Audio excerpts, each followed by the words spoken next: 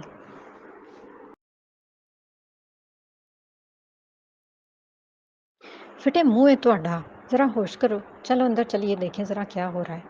شاہین نے چارپائی سے پاؤں لٹکاتے ہوئے کہا تو وہ دونوں بھی اس کے پیچھے اندر کی جانب چل دیں۔ شام کے لیے انہیں بھی تو تیاری کرنی تھی۔ سائم منظر میں بیچاری نغمہ بیگم کے پسینے چھوٹ گئے تھے۔ چولہے پر چڑھے ہوئے بڑے بڑے پتیلے دیکھ کر حائزہ نے بے ساختہ جھرجھری لی تھی۔ توبہ، یہ بارات کے لیے کھانا پک رہا ہے یا دادو لوگوں کے لیے؟ آج سے پہلے اس نے اپنے گھر میں اس طرز کے دیگ نما پتیلے نہیں دیکھے تھے، اسی لیے اسے شدید حیرت کا جھٹکا لگا تھا۔ تیری دادی ہونے کسی براتوں گھٹ نہیں ہے، ویکھ لیں اے پتیلے کتنے جانے۔ تمہاری دادی وغیرہ کسی بارات سے کم نہیں ہے، دیکھ لینا یہ پتیلے کدھر جانے۔ نغمہ بیگم نے چاولوں کو دم دیتے ہوئے کہا تو حائزہ کی آنکھیں پھٹنے کی قریب ہو گئی۔ نہیں، کیا مطلب یہ سارا؟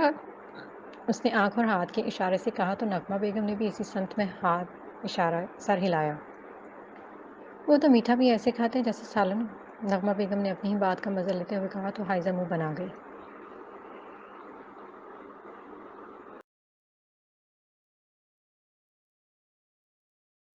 اور آپ کو یہ کیسے پتا؟ بقول آپ کے تو آپ تو وہاں پہ گئی ہی نہیں ہیں، اس نے کچن سلیب پر چڑھ کے بیٹھتے ہوئے کہا تو وہ دور کہیں ماضی کی دھندلکیوں میں نکل گئی۔ گئی تھی ایک باری، جس دن میری شادی ہوئی سی، اسی دن تو گئی تھی میں۔ بس وہاں دسترخوان پر پورا ٹبر بیٹھا ہوا تھا، کھیر کی پلیٹیں بھر بھر کے اپنے سامنے سجائے اسے بھرپور طرز سے انصاف کرنے میں مصروف تھے۔ پہلی باری انہیں ایسے کھاتے دیکھ کر میں نے محسوس کیا تھا جیسے منہ اپکائی آ رہی ہو۔ منہ پر بڑی مشکل سے ہاتھ رکھ کر کنٹرول کیا تھا۔ توبہ بھی توبہ، وہ آج بھی وہ منظر یادگار کے کانوں کو ہاتھ لگا رہی تھی۔ پھر کیا ہوا؟ اسے آگے کی کہانی جاننے میں دلچسپی تھی۔ پھر کیا ہونا تھا؟ تیری دادی اپنی پلیٹ چھڑ کے اٹھ کھلوتی تے میرے کو لا کے مجھے اوپر سے نیچے تک دیکھنے لگی۔ ساتھ کھڑے اپنے پتر دے منہ تے ایک وٹ کے چپیڑ ماری سی اس نے۔ اس دن صاحب نے بڑی شرمندگی محسوس ہوئی ہونی۔ پتہ ہے مینوں نویں بڈھی سامنے ماں منہ تے چپیڑا نال لال کر دے تے شرمندگی تو ہوگی ہی نا بندے کو۔ وہ نفی میں سر ہلاتے ہوئے ساتھ ساتھ چمچہ بھی سالن میں چلا رہی تھی۔ پھر بابا نے کچھ نہیں کہا؟ حائزہ سارا کسی اس قدر دلچسپی سے سن رہی تھی کہ کوئی حد نہیں۔ انہوں نے کی کہنا سی؟ مٹی دا مادو تے ہے تیرا پیو، چابی لا کے اتھے گھما لو تو چابی لا کے اوتھے۔ انہوں نے کیا کہنا تھا؟ مٹی کا پتلا تو ہے تمہارا باپ، چابی لگا کے یہاں گھما لو تو چابی لگا کر وہاں گھما لو۔ پتیلے کا چولہا بند کرتے انہوں نے جل کر کہا تھا۔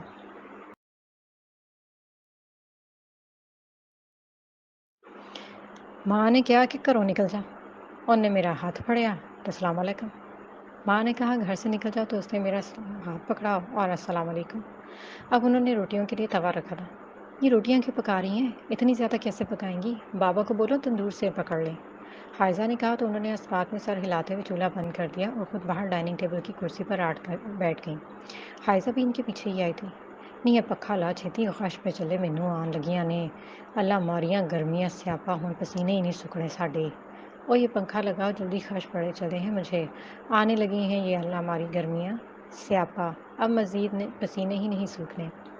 انہوں نے دوپٹے سے خود کو ہوا دیتے ہوئے کہا تو حائزہ نے میز کے اوپر والا پنکھا چلا دیا۔ مارچ کا اوائل تھا، نہیں تو ویسے ہی بڑی گرمی لگا کرتی تھی۔ امی، آپ کو تو بہت برا لگا ہوگا جب دادو نے آپ کو اور بابا کو گھر سے باہر نکالا تھا۔ اس کی سوئی ابھی بھی وہیں پر اٹکی ہوئی تھی۔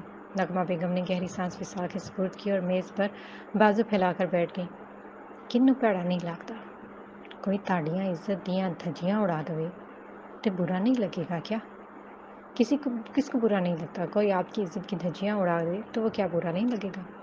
بالوں کو کھول کر واپس جوڑے میں باندھتے انہوں نے کہا تو حائزہ خاموشی سے وہاں سے نکل گئی تھی۔ اگر وہ مزید کوئی اور بات کرتی تو یقیناً نغمہ بیگم کے زخم مزید ہرے ہو جانے تھے۔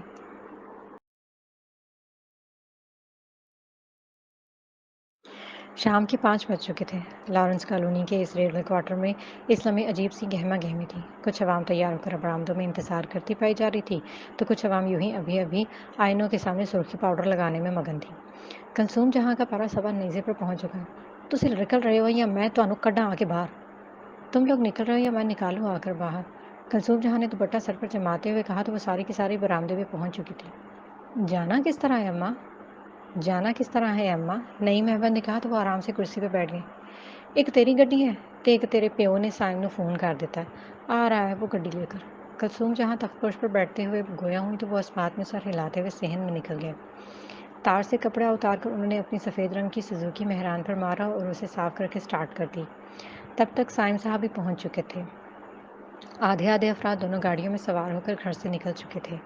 25 منٹ کے راستے کے بعد وہ لوگ تاج پورہ پہنچ چکے تھے۔ گاڑی گھر کے باہر رکی تو حائزہ اور بنٹی ببلو اوپر ٹیرس پہ کھڑے گاڑیوں سے نکلتے لوگوں کو دیکھ رہے تھے۔ انہیں سمجھ نہیں آ رہی تھی کہ یہ اتنے لوگ نکل کہاں سے رہے ہیں۔ 2 گاڑیوں میں سے 13-14 افراد کا برآمد ہونا کوئی معمولی بات تو نہیں تھی۔ باجی، یہ میری آنکھیں کیا دیکھ رہی ہیں؟ ببلو نے نیچے دیکھتے ہوئے کہا تو بنٹی کہا لگا کر ہنس دیا۔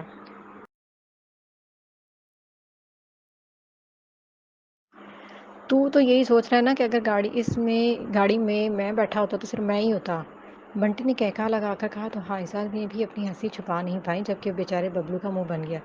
اپنی بکواس بند کر، تو بڑا آیا نازک، پرا تو ہویا نہیں جاتا تو پھر گودی میں ہی ہوتا یا پھر کسی سیٹ کے نیچے یا پھر کسی سیٹ کے تھیلے میں۔ آئندہ بھائی سے پنگا لینے سے پہلے 1000 بار سوچنا۔ ببلو کو ہلکا ہی لیا ہوا سب نے۔ وہ سر مارتا ہوا اندر چلا گیا۔ چل آجا بنٹی، ہم بھی دیکھیں احمد خاندان کے لشکارے۔ وہ کہتے ہوئے بنٹی کے گلے میں ہاتھ ڈالی ٹیرس سے باہر آ گئی تھی۔ سیڑھیاں اتر کے سارے اسے لاؤنج میں ہی ملتے ملاتے نظر آ گئے۔ وہ لمبوترا بھی ساتھ ہی آیا تھا۔ حائزہ کو بالکل امید نہیں تھی کہ یہ بھی ساتھ آئے گا۔ ہائے ہائے، ایسے ہی اپنا رشتہ پکا کرنے چلنے آئے، بڑا ہی بے شرم ہے ویسے، اس نے منہ بناتے ہوئے کہا اور پھر چہرے پر مسکراہٹ سجا کر لاؤنج میں پہنچ گئی۔ السلام علیکم دادا جان۔ سر پر سلیقے سے دوپٹہ جما کر مختوم احمد کے سامنے گئی تو انہوں نے مسکرا کر سلام کا جواب دیا اور پھر اس کے سر پر ہاتھ پھیر کر اسے پیار دینے کے بعد اپنے ساتھ بٹھا لیا۔ نغمہ بیگم تو بس ایک بار سلام کر کے اور اپنا منہ دکھا کر باورچی خانے میں غائب ہو چکی تھی۔ البتہ سائم احمد اپنے اہل و عیال کو کمپنی دینے میں بھرپور مگن تھے۔ روبینہ اور سفینہ بیگم دونوں مروتاً نغمہ بیگم کا ہاتھ بٹانے باورچی خانے میں چلی آئی تھیں۔ وہ دیگچوں سے سالن ڈونگے میں نکال رہی تھیں۔ ان سب کے مابین تکلف کی دیوار اتنی اونچی تھی کہ انہیں سمجھ نہیں آ رہا تھا کہ آپس میں کیا بات کریں۔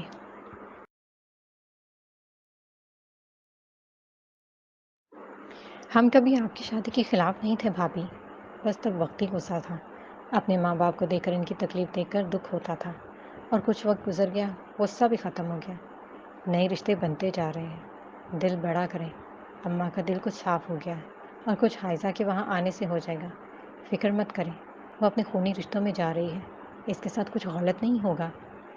سفینہ بیگم نے ان کے شانے پر ہاتھ رکھتے کہا تو وہ سالن کا ڈوگا ان کے ہاتھ میں تھما گئی۔ آنکھیں ذرا سی نم ہوئی تھیں۔ نغمہ، دھیاں پرایا دھن ہوندیاں نے، فکر نہ کر۔ نغمہ، بیٹیاں پرایا دھن ہوتی ہیں، فکر نہ کرو۔ روبینہ بیگم نے اپنے بڑے پن کا مظاہرہ کرتے ہوئے کہا تو وہ سر اس بات میں ہلا گئی۔ حائزہ نے روبینہ، سفینہ اور ماورا زیمل کے ساتھ مل کر کھانے کی میز پر سارا کھانا لگایا۔ کھانے کے بعد چائے کا دور چلا اور ساتھ میں وہ بات بھی چھڑکی جس کے لیے سب یہاں پہ موجود تھے۔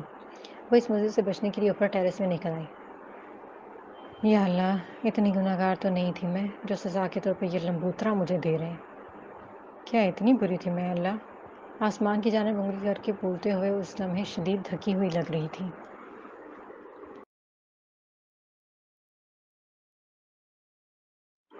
سوچا تھا شادی کروں کہ نہیں محبت کی کروں گی، اپنے امی ابا کی طرح۔